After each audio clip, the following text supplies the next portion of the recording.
अब दुख दूर भगेगा, होगी खुशियों की छाया, ना बचेगा संकट बाकी, होगी खुशहाल ये काया।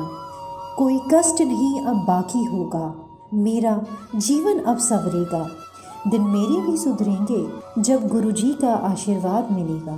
पूज्य गुरुजी एक ही आशा, करना बेड़ा पार हमारा, हम पर भी कृपा करना, खुश हो संसार हमारा। जय गुरुदेव। भाग्य दर्पण, उम्मीद की एक किरण। जय श्री राम।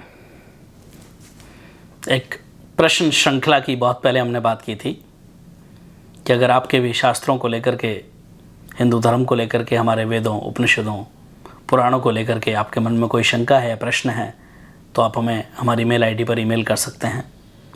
बहुत सारे लोगों के प्रश्न भी हमें रिसीव हुए हैं।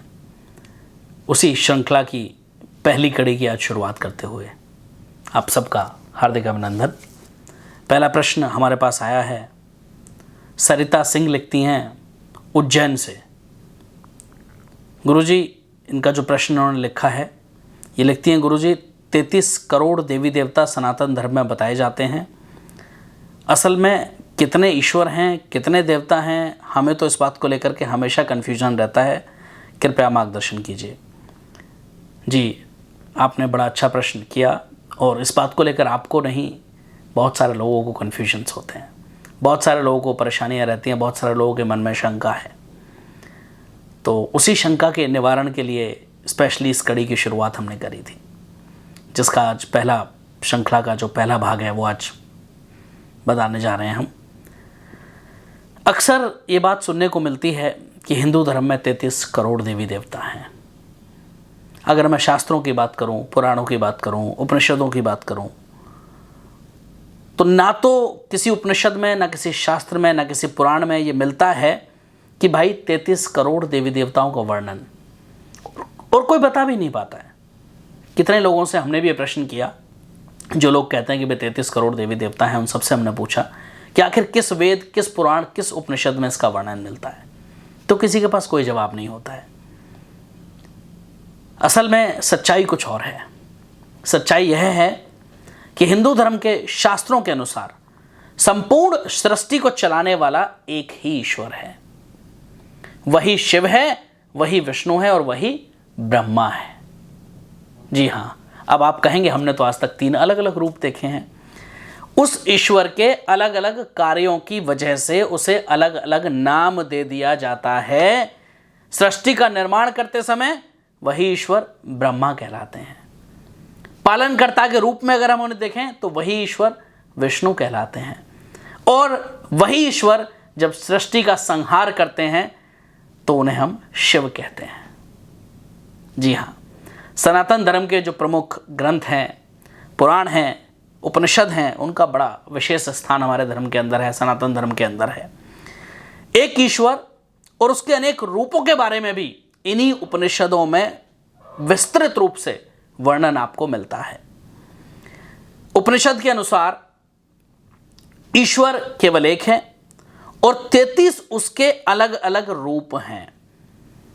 लोग शास्त्रों में मिलता है 33 कोटि देवी देवता हैं। कोटि के 2 रूप, 2 मतलब होते हैं। एक कोटि का मतलब है करोड़ और एक होता है प्रकार। तो 33 करोड़ या 33 लाख वाली जो थ्योरी है वो बिल्कुल गलत है। असल में हिंदू धर्म के अंदर 33 प्रकार के देवी देवता हैं। कैसे हैं वो, संख्या 33 कैसे है, वो मैं आपको आज समझाता हूं। एक सर्वशक्तिमान ईश्वर, ब्रह्मा, विष्णु, शिव, जिसको आप कह सकते हैं। उनके अलावा 11 रुद्र, 8 वसु और 12 आदित्य मिलकर ये संख्या 31 हो जाती है, 31 हो जाती है। और इंद्र और प्रजापति को मिलाकर के 33 हो जाती है, 33 हो जाती है। इन 33 ईश्वर अंशों से ही संपूर्ण सृष्टि का निर्माण होता है। 8 वसु मिलकर पूरे ब्रह्मांड का निर्माण करते हैं। अग्नि, वायु, आकाश, सूर्य, स्वर्ग, चंद्रमा, जल और तारे, ये सब 8 वसु हैं। और ब्रह्मांड का निर्माण इन्हीं से ही होता है। इन्हीं से जीवन का निर्माण होता है।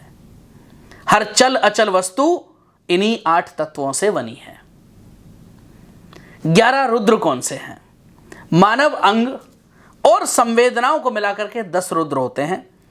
और जो 11वां रुद्र है वो मस्तिष्क को माना जाता है, वो हमारे दिमाग को माना जाता है। 8 तत्वों से जो शरीर बना है उनमें जो जान है वो इन 11 रुद्रों की वजह से ही आती है। हमारे इस शरीर के अंदर जो प्राण है वो इन 11 रुद्रों की वजह से ही आता है। और जब ये 11 रुद्र शरीर छोड़ देते हैं तो मनुष्य का शरीर प्राणहीन हो जाता है। 12 आदित्य, 12 आदित्य वर्ष के 12 महीने होते हैं। सृष्टि की गति इन्हीं 12 आदित्यों के अनुसार चलती है और यह चक्र दिन रात ऋतुओं का बदलना और कुछ इन्हीं 12 आदित्यों की देन है। ये सब मिलाकर के संख्या होती है 31 यानी 31। कुछ लोग इंद्र और प्रजापति तो कुछ लोग 2 अश्वनी कुमारों को जोड़ करके ये संख्या 33 बताते हैं। इस तरह असल में ईश्वर तो सनातन धर्म में एक ही है और उसके 33 अलग अलग तत्व हैं जो सृष्टि का निर्माण करते हैं, जो सृष्टि को चलाते हैं। उपनिषदों में 33 कोटि देवी देवताओं के बारे में लिखा गया है, लेकिन वहां कोटि का मतलब प्रकार है, करोड़ नहीं है। इस तरह जो उपनिषदों का अभिप्राय है वो ईश्वर के 33 प्रकार से है, ना कि 33 करोड़ देवी देवता से। उम्मीद करता हूं आपके प्रश्न का जवाब आपको मिल गया होगा। बहुत बहुत आभार। जय श्री राम।